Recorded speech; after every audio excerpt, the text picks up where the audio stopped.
America టూర్లో బిజీగా ఉన్నారు రాష్ట్ర IT municipal minister K Taraka Rama Rao. First day Chicago నగరానికి చేరుకున్న మంత్రికి ప్రవాస తెలంగాణ వాసులు ఎయిర్పోర్ట్ దగ్గర ఘన స్వాగతం పలికారు.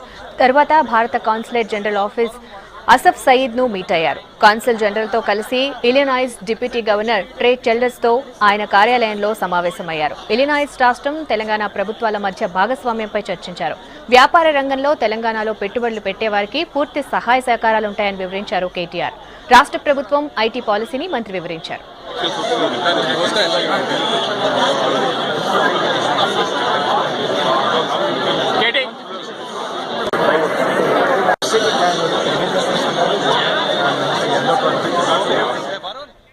ఫార్మా ఐటీ రంగాల్లో ఉన్న అవకాశాలను వివరించడంపైనే మెయిన్ గా ఫోకస్ చేస్తున్నారు కేటీఆర్. తెలంగాణ ప్రభుత్వ పాలసీలను ఇలినాయిస్ డిప్యూటీ గవర్నర్ అభినందించారని రాష్ట్ర ఐటీ వర్గాలు చెబుతున్నాయి. తెలంగాణతో ఇన్నోవేషన్ రంగంలో భాగస్వామ్యానికి ఆసక్తి చూపిస్తున్నట్లు తెలిపారు. అటు టీ హబ్ విశేషాలను తెలుసుకుని ఇలినాయిస్ రాష్ట్రంలో పలు సంస్థలు ఇన్నోవేషన్ రంగంలో పెట్టుబడులు పెట్టేందుకు ఉత్సాహంగా ఉన్నాయని ఇలినాయిస్ డిప్యూటీ గవర్నర్ తెలిపారు. చికాగో నగరంతో తెలంగాణకు, ముఖ్యంగా హైదరాబాద్ నగరానికి ప్రత్యేక అనుబంధం ఉందని చెప్పారు. కేటీఆర్ టీంకు ప్రత్యేక విందిచ్చారు ఇలినాయిస్ కాన్సుల్ జనరల్. కేటీఆర్ కు జ్ఞాపిక కూడా అందజేశారు.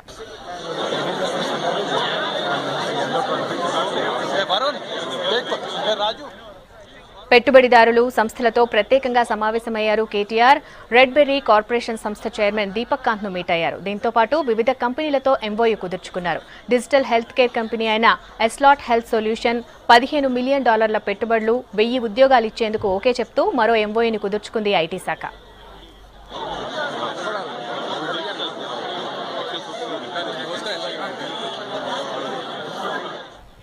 చికాగో నుండి ఇండియానాపోలిస్ వెళ్లిన కేటీఆర్ అక్కడి పోలీస్ గవర్నర్ మైక్ పెన్స్ తో సమావేశమయ్యారు. Indianapolis, Hyderabad sister cities community ఆధ్వర్యంలో జరిగిన సమావేశంలో తెలంగాణ ఎన్ఆర్ఐలను ఉద్దేశించి మాట్లాడారు. తెలంగాణ ప్రభుత్వం చేపట్టిన పలు కార్యక్రమాలను వివరించారు. ఇండియానాపోలిస్ రాష్ట్రంతో ఉన్న సిస్టర్ సిటీ ఒప్పందాన్ని మరింత బలోపేతం చేస్తామన్నారు కేటీఆర్. త్వరలో హైదరాబాద్ నగర మేయర్ ఇండియానాపోలిస్ వస్తారని చెప్పారు.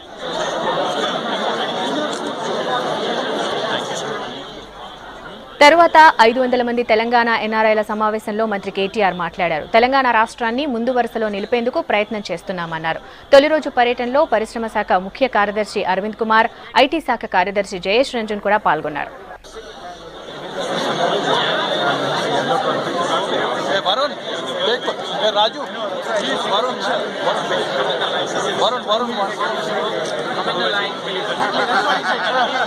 He said, make sure you take a picture with my minister. We know you guys. Yes.